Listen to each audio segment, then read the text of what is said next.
नमस्कार, 9 की 9 खबर में मैं हूं आपके साथ विभा उपाध्याय। और साइबर अपराधियों के सबसे बड़े गढ़ जामताड़ा में इन दिनों प्रशासन बेहद सतर्क है, क्योंकि साइबर अपराधी कोरोना वैक्सीन के नाम पर लोगों को चूना लगा रहे हैं। तस्वीरें आपके सामने, जहां पर कोरोना वैक्सीन की बुकिंग के लिए साइबर अपराधी लोगों को कॉल करते हैं और फिर लिंक भेजा जाता है इनकी तरफ से, जिस पर क्लिक करने के बाद ही लोगों का मोबाइल हैक हो जाता है और साइबर अपराधी उन्हें अपने नियंत्रण में लेकर मोबाइल बुकिंग, गूगल पे, फोन पे, पेटीएम जैसे ऐप से उनकी सारी गाढ़ी कमाई चंद सेकंड में उड़ा लेते हैं। ये साइबर ठग इंटरएक्टिव वायरस रिस्पांस सिस्टम यानी कि IVRS का इस्तेमाल कर रहे हैं। जामताड़ा एसपी ने लोगों से सतर्कता बरतने की अपील की है। वहीं सदर अस्पताल के ACMO ने भी कहा है कि कोरोना वैक्सीन की लोग खुद से बुकिंग नहीं कर सकते और ऐसे में अगर किसी को वैक्सीन बुकिंग के लिए फोन आता है तो सिर्फ और सिर्फ ठगने के लिए ये फोन किया गया है और ऐसे में आपकी सतर्कता ही आपको बचा सकती है। और अभी आप सुन रहे होंगे कि जो नया वैक्सीन, कोरोना का नया वैक्सीन आया है, तो इस वैक्सीन की बुकिंग आप करा लें। बुकिंग कराने के नाम पर कोई लिंक भेज करके और आपको उस लिंक को क्लिक करने के लिए कहता है। ये सारे फर्जी हैं और इसका वास्तविकता से कोई संबंध नहीं है। ये साइबर अपराधी जो है वो तरह तरह के हथकंडे अपना करके और चाहते हैं लोगों को ठगने का प्रयास कर रहे हैं। तो अभी ऑनलाइन ही रजिस्ट्रेशन होता है, लेकिन थ्रू डिपार्टमेंट हो रहा है।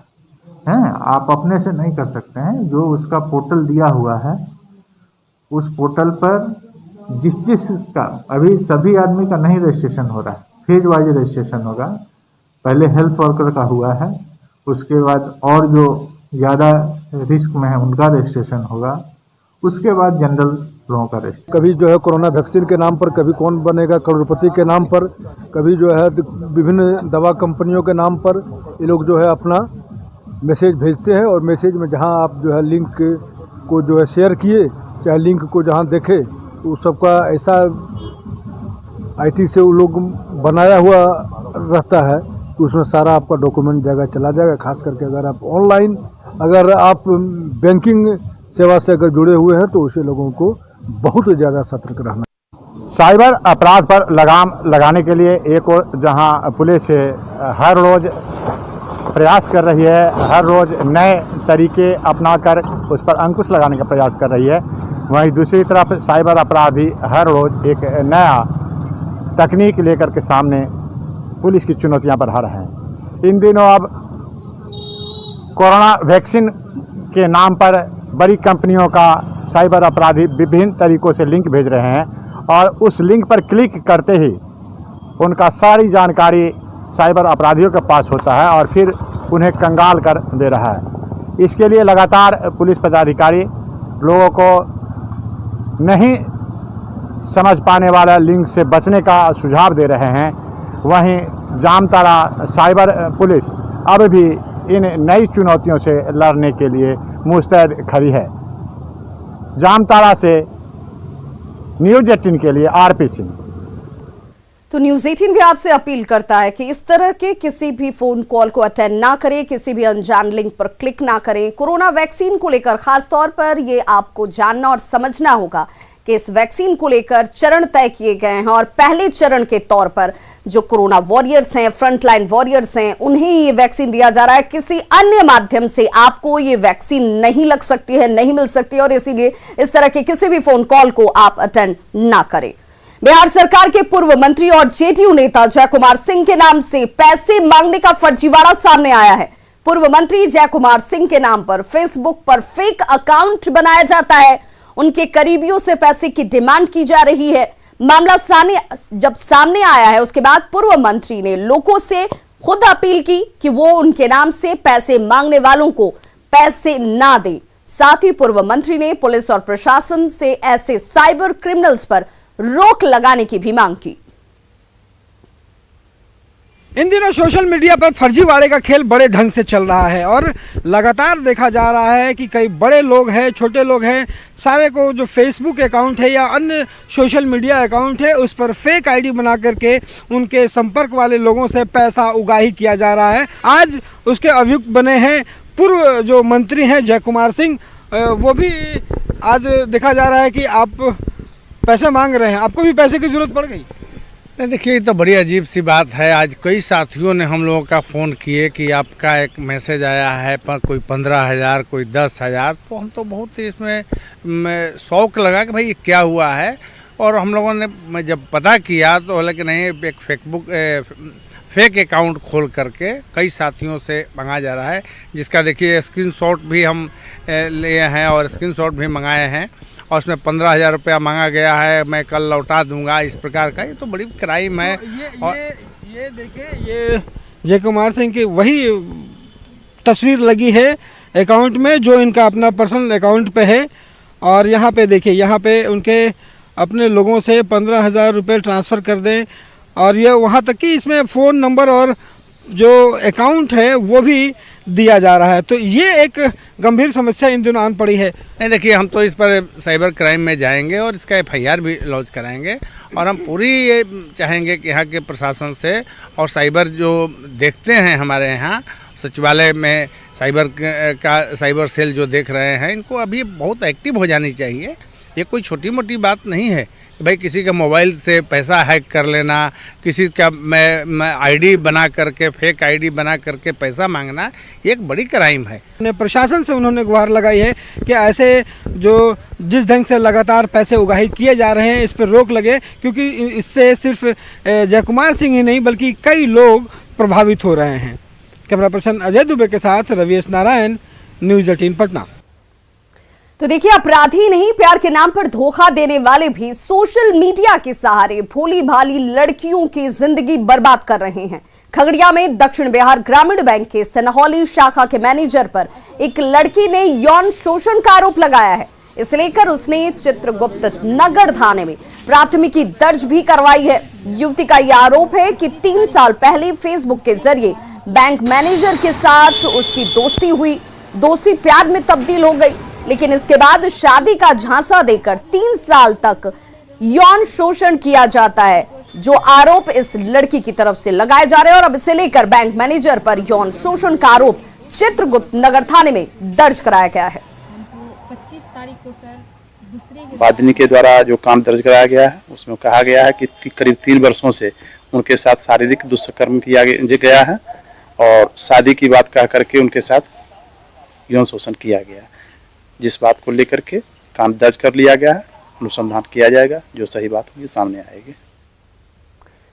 तो साइबर ठगों से सावधान रहने की जरूरत है। साइबर ठगी के नए पैतरे में कोरोना वैक्सीन की बुकिंग के लिए फोन कॉल्स भी शामिल हो चुके हैं। इसमें आपके पास फोन कॉल आएगा और यह बताया जाएगा कि आप कोरोना वैक्सीन की बुकिंग लें, क्योंकि वैक्सीन बेहद कम है।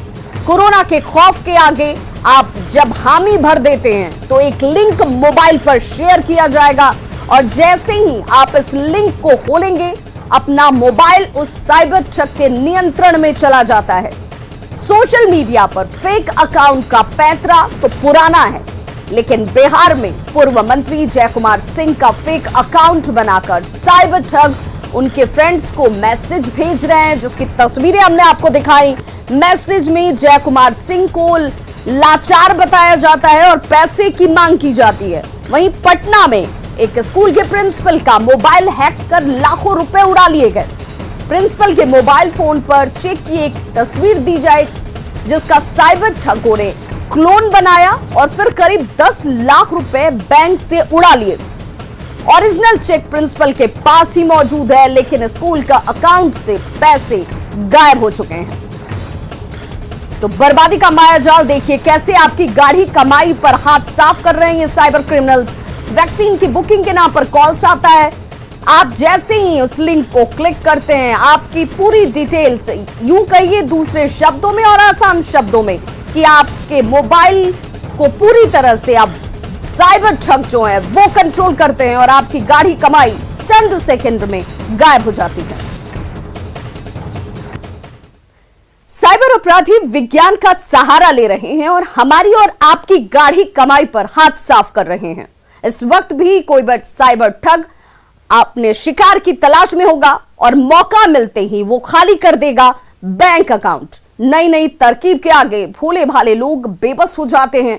बर्बादी के मायाजाल से बचने के लिए इस मायाजाल को पूरी तरह से समझना बेहद जरूरी है, क्योंकि जानकारी होगी तो आप साइबर ठगों को मुंहतोड़ और वक्त पर जवाब दे पाएंगे। तो आज का दिन बेहद खास है, क्योंकि कोरोना वैक्सीन पर बड़ा ऐलान हो सकता है। जी हां, कोरोना वैक्सीन को लेकर अब तक क्या कुछ हुआ है, इसे जान लेते हैं। तो देश को मिला है पहला कोरोना वैक्सीन। अब तक क्या कुछ हुआ है उसकी जानकारी बिंदुवार। देश को पहला कोरोना वैक्सीन मिल चुका है, भारत बायोटेक की कोवैक्सीन, जिसे मंजूरी मिल चुकी है। इमरजेंसी इस्तेमाल की मंजूरी इस वक्त कोवैक्सीन को हासिल हुई है। वहीं वैक्सीन के लिए ड्राई रन ड्रिल सफल रहा, जिसे कल ही अंजाम दिया गया। बिहार के 3 जिलों में ड्राई रन सफल रहे हैं।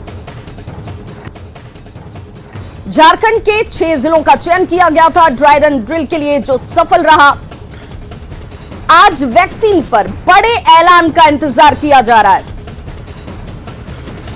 सुबह 11 बजे DCGI को प्रेस कॉन्फ्रेंस उसकी तरफ से की जाएगी और भारत में 3 जगहों पर वैक्सीन का निर्माण इस वक्त चल रहा है।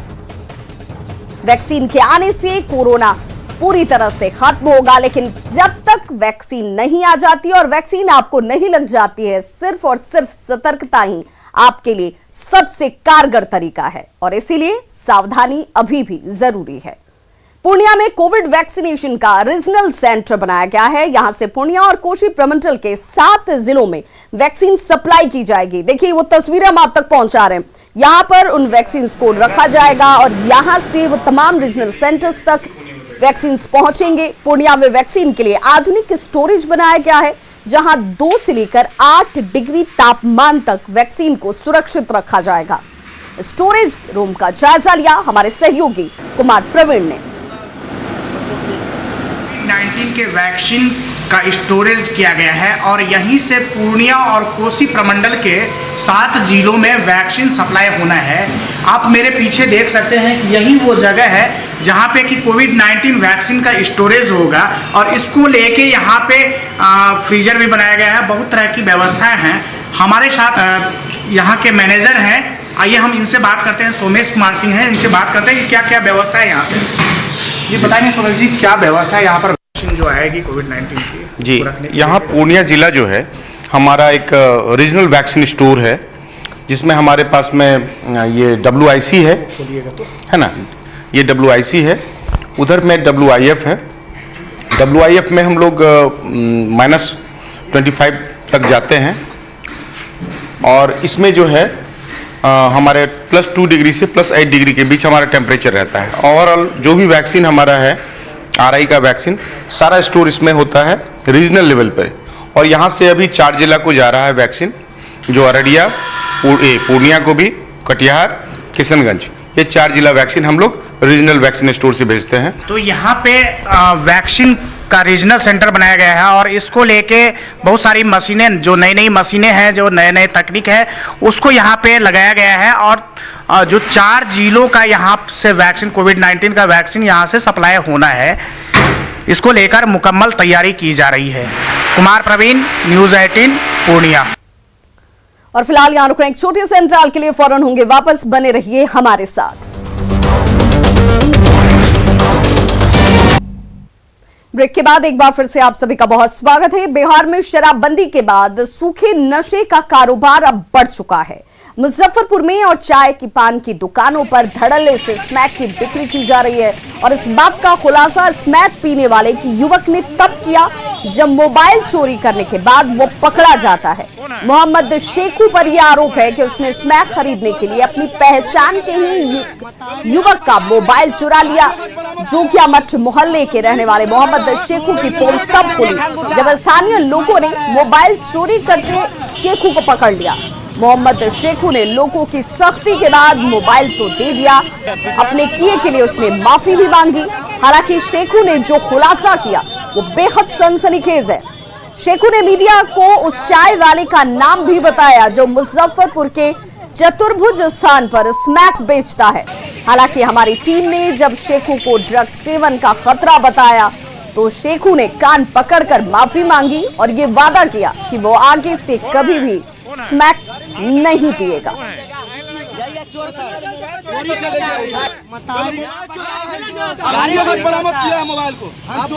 ये मोबाइल मेरा उठा के जमीन इतना गड्ढा खोन के उसके अंदर छुपा दिया मोबाइल, और 10 बजे से लेकर 4 बजे तक हम खोजते रह गए, मोबाइल हमको नहीं मिला। और उसके बाद भी मोबाइल हम खोजे तो हमको नहीं मिला। औलाद कसम बच्चा कसम खा लिया, इतना सिर फोड़ लिया अपना, मोबाइल नहीं मिला सदमा में। उसके बाद नहीं दिया ना, लास्ट में हम उसको पकड़ के लाए, उसको मारे तो इसका नाम बता रहा है कि ये हमारा मोबाइल चोरी करने के लिए बोला। स्मैक पीते हैं सर, पकड़ लेगा तब नहीं पिएंगे, हाथ जोड़ के कहे नहीं पिएंगे। पीना पता है गुनाह है, वो जान रहे हैं गुनाह है, ठीक है नहीं करेंगे, मोबाइल चोरी नहीं करेंगे, ठीक है हो गया। कसम खाता कसम खा रहे कि आज स्मैक नहीं पिएंगे, नहीं पिएंगे। कितना दिन से पी रहा है? 1 महीना से पी रहे हैं। 1 महीना जी सर। कहाँ से लाता है? खरीद के लाते हैं। कहाँ बिकता है? स्थान पर। कौन स्थान? सबस्तु स्थान। चतुर्भुज स्थान जी। कौन बेचता है? कथी नाम है उसका? चाय वाला। हाँ बोलो तलाशी करके देख लेना। तुम्ही को देता है कि और सबको देता है? और सबको देता है। और सबको? हाँ सबको देता है। हम ही दुकान गाहकी नहीं है, बहुत है। बहुत है? हाँ। अच्छा, कितना दिन से वो कर रहा है? वो कम से कम धंधा साल भर से कर रहा है। और अब बात ठंड के असर की, तो पटना में आज आम दिनों की तुलना में ठंड कम है, लेकिन उसके बाद भी कम लोग ही सुबह सुबह मॉर्निंग वॉक के लिए निकले। तस्वीरें आपके सामने हैं। गांधी मैदान में मॉर्निंग वॉक पर निकलने वाले लोगों से बात की न्यूज़ 18 संवाददाता शैलेंद्र कुमार ने। ठंड में सुबह सुबह गांधी मैदान का ये नज़ारा है। आज चूंकि दिन रविवार का है तो लिहाजा यहाँ लोगों की भीड़ अच्छी खासी है। हालांकि कड़ाके की ठंड में यहाँ पर लोगों की भीड़ थोड़ी कम जरूर होती है। वैसे आम दिनों में यहाँ पर इसी तरीके की भीड़ देखने को मिलती है। सुबह में कई लोग यहाँ जॉगिंग करते हैं, बच्चे खेलते हैं, और साथ ही साथ कई ऐसे भी लोग हैं जो बरसों से गांधी मैदान आते हैं, यहाँ घूमते हैं, दौड़ते हैं, एक्सरसाइज करते हैं। ऐसे ही कुछ लोग हमारे साथ यहाँ पर मौजूद हैं। इन लोगों से बात करते हैं। कब से गांधी मैदान आ रहे हैं आप, और ठंड में क्या लगता है कि बाकी भीड़ कम है? करीब 20 साल से हम लोग आ रहे हैं और ठंड में कुछ तो भीड़ कम है। जो डेली आते हैं उनको पता नहीं चल पा रहा है कि ठंड है कि नहीं है, तो डेली आ रहे हैं, काफ़ी दिनों से आ रहे हैं, 2008 से आ रहे हैं, कहीं कोई प्रॉब्लम नहीं, हम लोग को पता ही नहीं चलता है। कम होती है क्योंकि ठंड हम लोग रेगुलर आते हैं, तो समर्स में बहुत भीड़ होती है इस समय तक। इट्स अराउंड 8 नाउ, तो अभी 8 बज रहे हैं, अभी तक तो बहुत भीड़ बढ़ चुकी होती है। अभी नियरली 50% है समर डेज के अकॉर्डिंग। असर तो है वेदर का, बट सिर्फ क्लाउडी है। आज ठंड ज़्यादा नहीं है। लोगों को ये सोचना नहीं चाहिए कि फिटनेस से ठंड निकलना नहीं चाहिए, निकलना चाहिए लोगों को। ठंड कुछ लोगों का कहना है कि कम है, लेकिन कुछ लोग कह रहे हैं कि ठंड है, और बाकी ठंड में लोगों की भीड़ कम होती है। लेकिन फिलहाल आज संडे है, लिहाजा गांधी मैदान की तस्वीर है जहां कई लोग यहां पहुंचे हुए हैं। सुबह सुबह योगा एक्सरसाइज कर रहे हैं और बच्चे क्रिकेट खेल रहे हैं। कैमरा पर्सन दीपक के साथ शैलेंद्र, न्यूज़ 18 पटना। प्रदूषण को रोकने के लिए बिहार में परिवहन विभाग ने बड़ा फैसला लिया है। अब 31 जनवरी से पटना में सभी डीजल से चलने वाले ऑटोज बंद हो जाएंगे। 31 जनवरी तक सभी ऑटो को सीएनजी में तब्दील कराने के आदेश दिए गए हैं। विभाग के इस फैसले से पटना के करीब 20,000 से ज्यादा ऑटो चालक प्रभावित होंगे। ऑटो चालकों का यह कहना है कि बिहार में फिलहाल सीएनजी किट उपलब्ध नहीं है, सीएनजी के रिफिल सेंटर भी कम है, लिहाजा ऑटो चालकों ने सरकार से 1 साल की मोहलत मांगी है। परेशानियों को लेकर ऑटो चालकों से बातचीत की रवि एस नारायण ने। प्रदूषण को रोकने के लिए परिवहन विभाग ने बड़ा फैसला लिया है। उन्होंने कहा है कि 31 जनवरी से पटना नगर निगम में चलने वाले सभी डीजल ऑटो जो हैं वो बंद कर दिए जाएंगे और इसकी जगह सीएनजी लगाना होगा।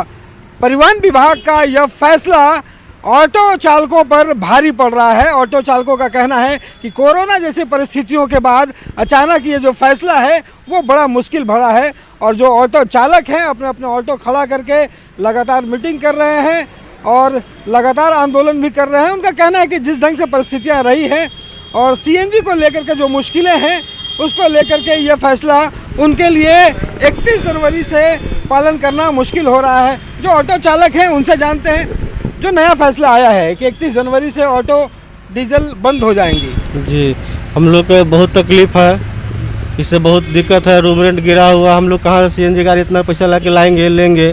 सीएनजी किट डीजल का उपलब्ध नहीं है सर, और उसकी ऊंची कीमत ली जा रही है 70,000 रुपये।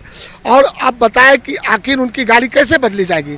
तो ऐसी परिस्थिति में सरकार को यह समझना चाहिए कि जिस कोरोना काल में उनकी गाड़ियां नहीं चली तो कम से कम इंसानियत और मानवता के नाते कम से कम 1 साल का मोहलत उन्हें देना चाहिए। कम से कम 2021 तक फुल टाइम दिया जाए, जिससे कि कुछ हालात हम लोगों को सुधार हो जाए और आगे चल के हम लोग इसी के अंदर में कुछ पैसा कलेक्शन करके कमा के और हम लोग आगे का प्रोसेस करें। तो जितने ऑटो चालक हैं तो प्रदूषण को रोकने के लिए ये लोग भी सहमत हैं, ये लोग भी अपनी सहभागिता चाहते हैं, लेकिन लॉकडाउन के कारण जो परेशानियां ऑटो चालकों के पास आई है, इनका मानना है कि कम से कम 1 साल की जो मोहलत है वो और दी जाए ताकि सीएनजी किट खरीद सके और ज़िंदगी आसान हो सके। कैमरा पर्सन अजय दुबे के साथ रवि एस नारायण, न्यूज़ 18 पटना। तो खबरों का सिलसिला लगातार जारी है, आप देखते रहिए न्यूज़ 18 बिहार झारखंड।